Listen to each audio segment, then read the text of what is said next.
a discussion on cholesterol today. Now, we're talking about cholesterol because it forms part of metabolic health, and it's often discussed when we're talking about type 2 diabetes as well. And it forms part of a collection of different things together where we're trying to essentially help to prevent the risk and development of cardiovascular disease. So that's things like heart attacks, strokes, but also the precursors to that in terms of the vessel disease as well.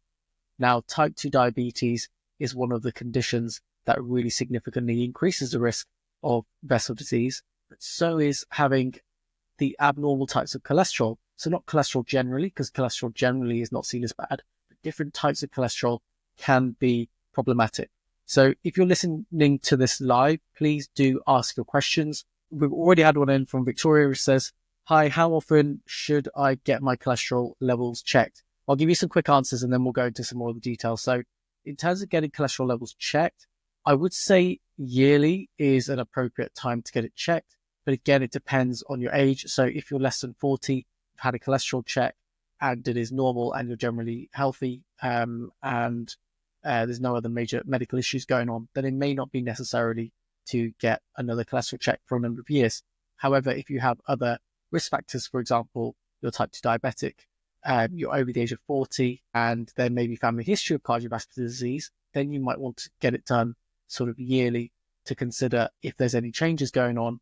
But actually what we find is that over time, cholesterol doesn't change significantly. I would say the best time to get your cholesterol checked would be if you are making absolute changes, especially if you had a previous test done before, because if your cholesterol is similar 1 year and then the next year it's similar again, ultimately the marker of health is not the cholesterol, it's over the time period that you have cholesterol and the different types of cholesterol.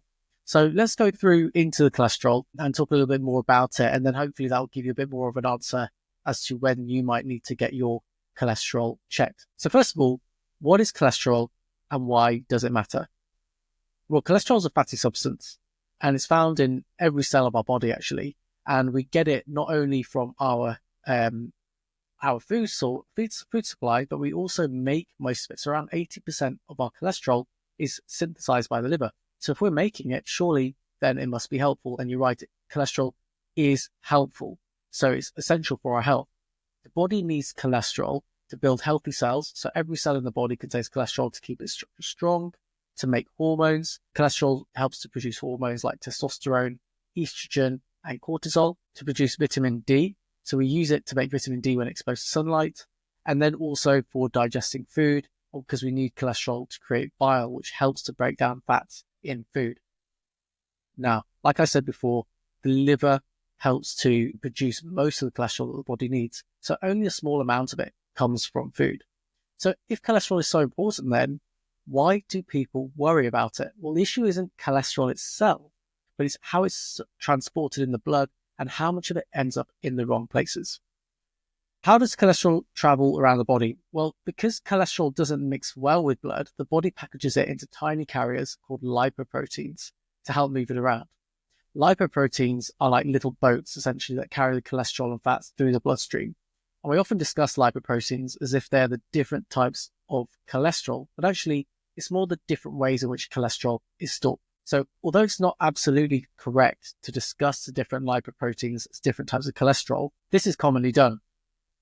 And we may do so in the discussion today, just because it's another easier term that people can identify instead of using the word lipoprotein. But that's where we come to the different types of cholesterol, because their abbreviations include lipoprotein in it. So we'll discuss that. So common types of lipoproteins, we've got LDL, which is low density lipoprotein, often called bad cholesterol. And then LDL carries the cholesterol from the liver to the rest of the body. And if there is too much LDL, it can build up inside arteries, leading to blockages and increasing the risk of heart disease and strokes. Secondly, there's high density lipoprotein, HDL, often called the good cholesterol. Now, HDL carries excess cholesterol back to the liver where it can be removed from the body, and high levels of HDL are generally considered protective against heart disease. You can think of it as mopping up all the excess cholesterol within the vessels. Now, this is a major oversimplification, but it helps to give you a bit of an understanding. Now, there are lots of other different types of lipoproteins, and we're going to talk a little bit about them either in this session or the next session, depending on how far we get today. So why can cholesterol be a problem then? So cholesterol in itself is not harmful, but it's the wrong balance of lipoproteins that can increase the risk of health problems specifically related to blood vessels. So the wrong types can lead to plaque buildup inside the arteries, and this makes them narrower, increasing the risk of heart disease, heart attacks, and strokes. Low levels of HDL cholesterol means that the body is not clearing excess cholesterol from the blood as efficiently because the HDL would normally get rid of it. And it's also seen to remove other types of unhelpful cholesterol too.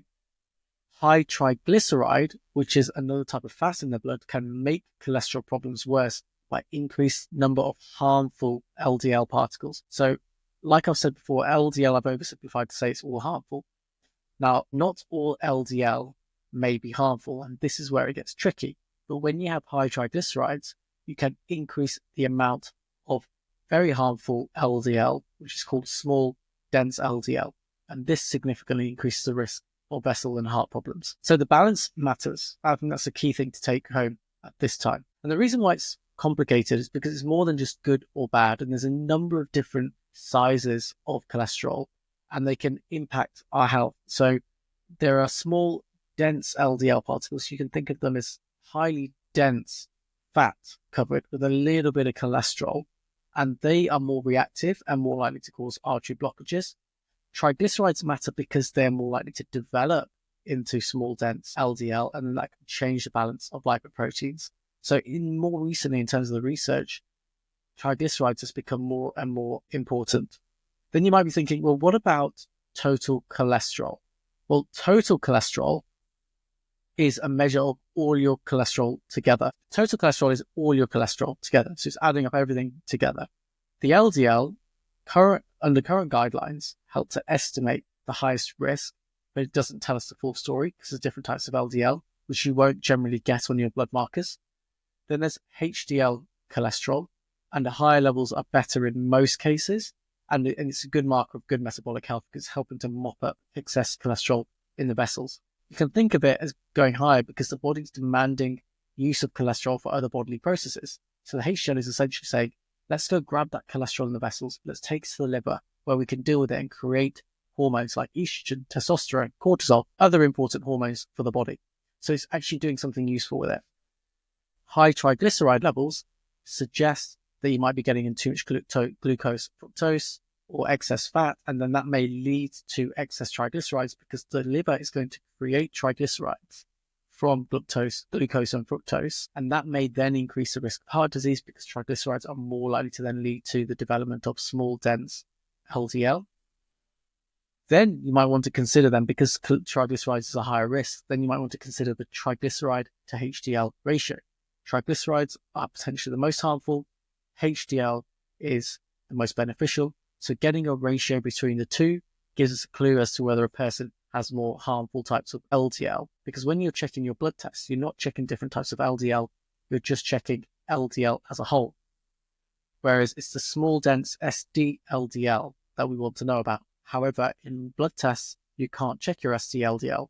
Because triglycerides creates SD-LDL, then by checking the triglycerides, we can infer the risk of having more SD-LDL. So if you have a higher LDL level on your blood test results and your triglycerides are low or normal, then actually the risk of you having dangerous LDL is lower. That's what the new science is starting to tell us in the last 10 years. Then you might also get non-HDL. And non-HDL is everything but the HDL. This is where it gets complicated. The key thing is that LDL is not necessarily good or bad, and there's a range. And at the moment, science is still changing, and what you can get checked from your practitioner is typically total cholesterol, triglycerides, non-HDL, LDL, and HDL. Your HDL is good, non-HDL is bad, LDL is generally bad by conventional medical metrics. But what we do know in terms of the science is that some LDL is not so bad, some is very bad, and the very bad LDL may be produced by triglycerides. So high triglycerides indicates that your LDL profile is more likely to be a bad LDL profile than a good LDL profile. The higher the HDL, the better. And currently, based on a ton of research, the best ratio that you can look at is a triglyceride to HDL ratio. Currently, conventionally, people are looking at the total cholesterol to HDL ratio, but actually it looks like the triglyceride to HDL ratio might infer a better understanding of your risk. I'm just going to have a look at the questions here. So for someone said, hi, I've been reading a lot about cholesterol recently. I was wondering how cholesterol levels might affect brain function and overall neurological health. Is there a connection between the two that I should be aware of? I don't know the answer to that, but knowing that cholesterol helps to create hormones in the body, I don't know whether there could be an association with that. However, if you have very unhealthy levels of cholesterol, so high levels of small dense LDL or other bad types of LDL, then that would increase the risk of vessel injury. So whether it's a heart vessel, whether it's a brain vessel injury increases, risk is increased, and therefore that could potentially increase the risk of stroke or small vessel abnormalities that over time increase the risk of conditions like vascular dementia, which are related to cardiovascular health within the brain. So I can't give you a clear answer on that, but if you're getting a very healthy cholesterol profile, then it shouldn't cause you problems with your brain. If you don't have enough cholesterol to make hormones, that is a speculative thing that you might need to be looking into. But certainly, if you have an abnormal cholesterol profile, could increase the risk of vascular dementia, as with any other cardiovascular problems. What is the history of cholesterol? Because I find that's quite interesting to then look at how we've got to where we are. Cholesterol was known about in the 1800s, but we'll just skip that up until the 1950s because generally it wasn't seen as anything significant in terms of risk to our health. But in the 1950s, scientists believed that high total cholesterol caused heart disease. That was because of a 7-country study done by Ansel Keys. And this led to the low-fat dietary guidelines and in effect to lower all cholesterol through diet and medication. And hence, that's why we started to worry about cholesterol in our diet. But remember, 80% of cholesterol is created by the body, by the liver. So this idea was continued through in terms of ensuring that we lower cholesterol into the Framingham Heart Study in the 1970s, 1980s. And that supported the idea that high cholesterol levels were linked to heart disease as well. So the focus was on total cholesterol, and then gradually we started to understand that LDL seemed to be the harmful cholesterol. So that's why things like dietary cholesterol from food like eggs was believed to harmful, but actually it's a lipoprotein, the way in which the cholesterol is stored rather than directly the cholesterol itself, that potentially increases the risk of harm. So what about 1990s to 2010s? What happened then? So that's the next stage. That's like this middle age of what's going on with cholesterol. So they started to show that LDL alone was not the best predictor of heart disease. And in the 1990s, scientists found this particle called small dense LDL was actually much more harmful than larger, bulkier parts of LDL. Now, from a very simplistic perspective, if you have smaller particles, there's a higher surface area to the volume ratio compared to a very larger particle where there's much less surface area. Therefore, compared to the size of the particle, it could potentially be more reactive and potentially attach onto blood vessels and then cause plaque formation and drive the gradual development of plaque formation. Now, also, this thing around SDLDL, small dense LDL and large LDL, this hasn't actually been translated at this point to the medical knowledge in sort of the 1990s to 2010s. And it wasn't translated into more testing. And it's actually quite a difficult test to do in the lab, and it costs quite a lot of money. So it didn't become more popular. And perhaps because medicines weren't directly impacting on SDLDL, perhaps didn't take more precedence as well. So then in the 2010s, triglycerides and insulin resistance became a bigger focus on heart health. And we know insulin resistance is a huge risk factor for heart problems. And then we started to find that people with insulin resistance tend to have higher triglycerides and also had lower HDL levels. And they're also found to be at greater risk of heart disease, even if the LDL was normal. So then perhaps something is going on that isn't directly related to the LDL. So what's going on now? So what's been going on in the research since the current, so essentially 2010s right up to 2025? Triglyceride to HDL ratio is now the strongest predictor of future heart disease risk, and it's also a good predictor of insulin resistance because problems with liver is related to problems with metabolic health. So when our liver isn't functioning properly, possibly because of a fatty liver, then this contributes to an abnormal cholesterol development. So they're not independent of each other. Having type 2 diabetes could be related, or is much more likely to be related to your liver than people realize. We know that a lot of people have fatty liver disease, even though also it's undiagnosed and also not easily picked up on blood tests, because it can only be picked up on specific scans. And as a result of that, that could be driving some of the problems with cholesterol, and might even help to explain why people with type 2 diabetes also have an additive risk of having cardiovascular disease independent of high blood glucose levels. So small dense LDL is much more likely to stick to artery walls than larger LDL, which makes it more dangerous. Non-HDL includes the LDL, VLDL. That gives a better risk profile rather than just thinking about LDL as one molecule, because there's a number of different types of LDL. Then there's ApoB. Then there's other risk factors as well. So this is moving away from cholesterol, thinking about high sensitivity CRP and IL-6. There are ways to measure our inflammation and to see whether that's increasing the risk of heart disease. And then there's something called Lp(a), which has gained a lot of popularity recently. So these are all things that have happened since the 2010s. And Lp(a) is largely determined by genetics. More than 80% of it is determined by genetics. Papers suggest it's about 80 to 90%. It is still modifiable, but it is the one thing that is at the highest risk of heart disease more than any other molecule. How do you know what your Lp(a) is? That is actually a lab test that you can request. Depending on where you are in the world, it may or may not be easily available. Usually across the globe, though, you can request that privately. And I can't tell you about the costs, but it shouldn't be extortionate in terms of pricing. So in the UK, there is the NHS test, and I've mentioned the key ones for the NHS tests. It feels, should I try and explain what they are? Should I try and do more of a risk profile?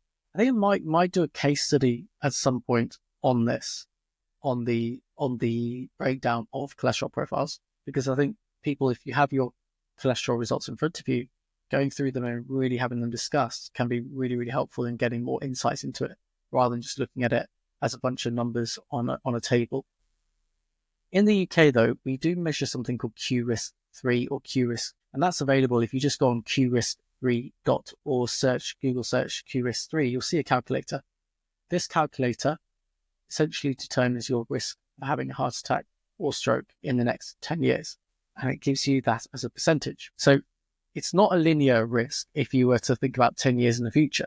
But if we were to utilize it as a linear risk, let's say, for example, your risk was measured out as 10% over the next 10 years, then if we were to take the linear format on that, it would be like a 1% risk per year, essentially, of having a heart attack. Very basic way of looking at it. But let's look at that 10% risk over 10 years. In the UK, based on our National Institute for Clinical Excellence guidelines, which is the national guidelines that doctors really have to follow and can deviate around it, but they're the guidelines to follow, we should be recommending a cholesterol medicine to everyone if their risk of having a heart attack or stroke over the next 10 years is above 10%. But that is then a discussion about the odds and deciding whether it's going to be worth taking a cholesterol medicine at that level. Now, that's independent of your cholesterol levels, so I think it's got to be looked at in context of your cholesterol levels. I think one of the difficulties with the QRISK-3 is that it doesn't measure the triglyceride HDL ratio. It just measures the total cholesterol HDL ratio.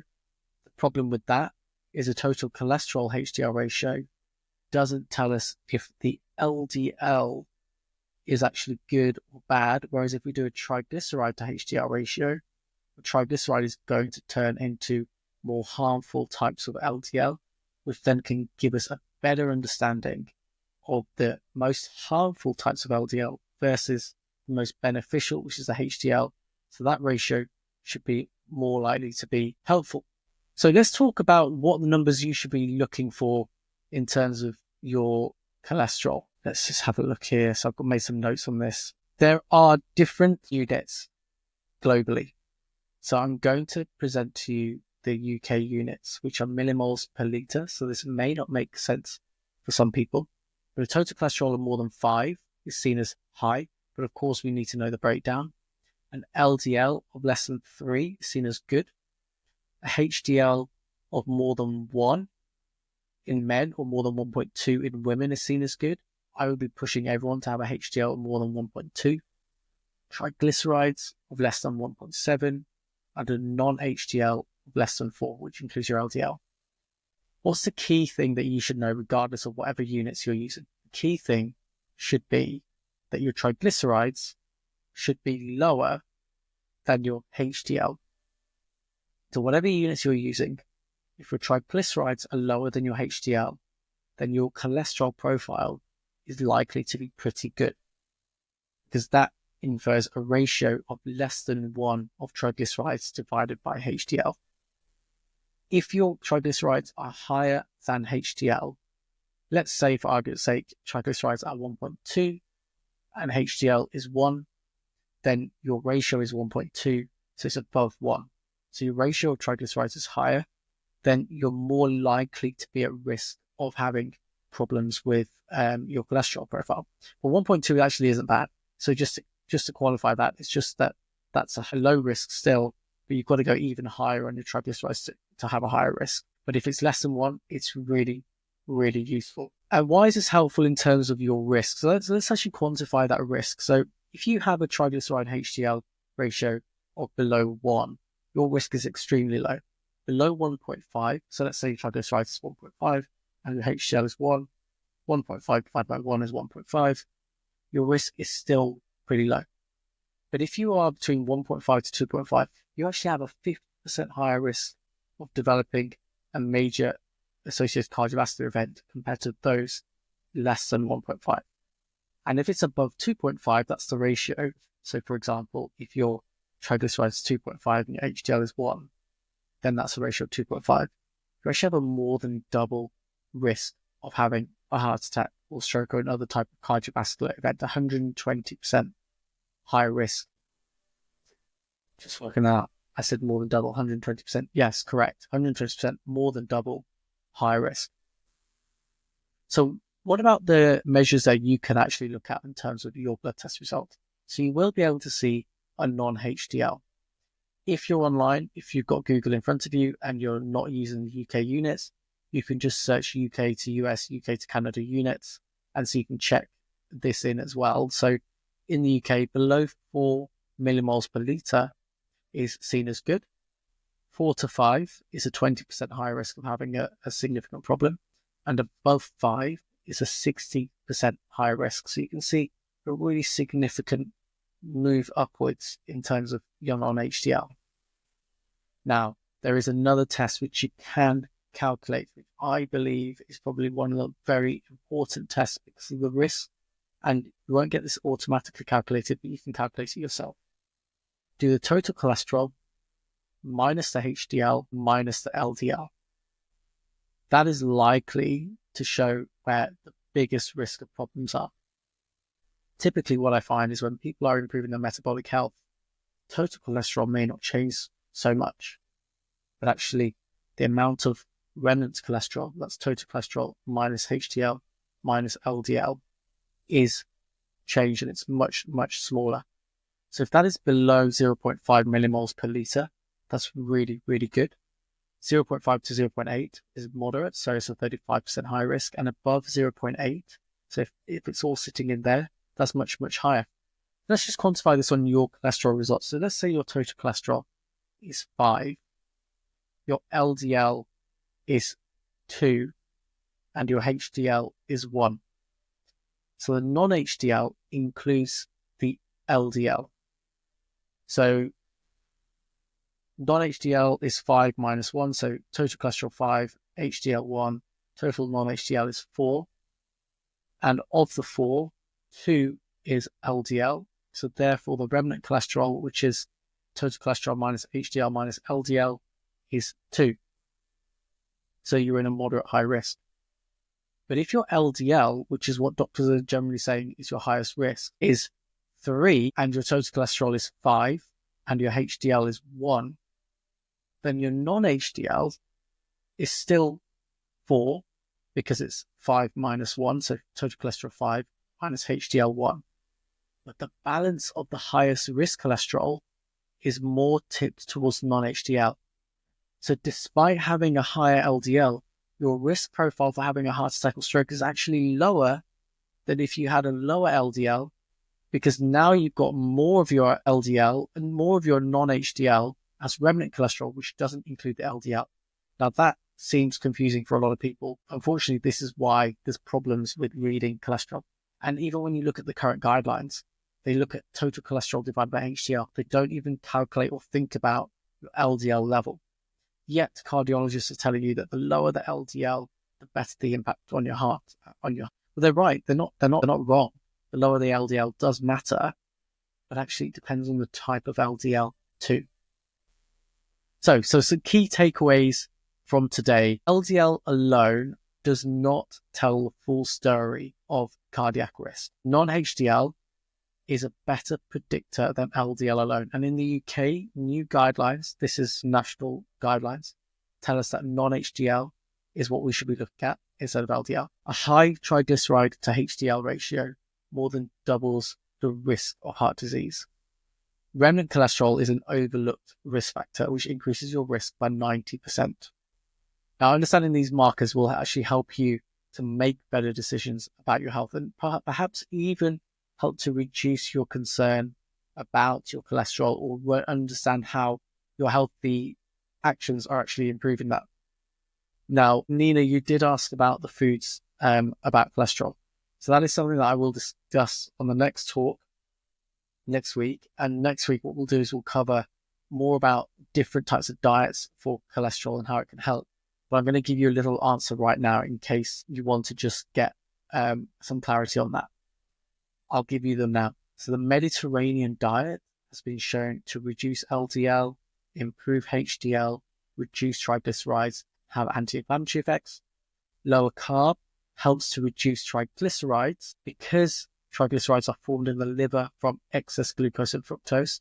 May also help to increase HDL, and it may also help to reduce small dense LDL bad cholesterol because of triglycerides then turning into SD-LDL. However, because it's lower carb, you've got more fat, your overall LDL levels might rise, but then that concerns cardiologists and it concerns doctors because suddenly your LDL is high. But what we know now is that not all your LDL is bad or significantly worse. So some LDL is much worse than others, and in current conventional blood tests, we can't check all of that. There is a diet called the portfolio diet, which is plant-based, and that focuses on like cholesterol-lowering foods like soluble fiber, soy, nuts, and plant sterols. And then there's a vegan sort of plant-based diet as well. All of these help to reduce LDL. So essentially, what's the thing that connects all of these? The main thing is reducing highly processed foods, reducing sugars. So I think just keeping it simple, that's kind of what we're looking at here. But next time we'll go into this in a little bit more detail. So I hope that was helpful. I'm just going to double check if there's any other comments here, any other questions. So we answered how often you should get cholesterol levels checked. We've talked about foods, and we talked about the cholesterol brain function. And I'm just double checking if there's any other questions. No. Anyway, look, I hope that was helpful, and we're going to continue the cholesterol conversation. As you can see, there's a lot to cover on cholesterol.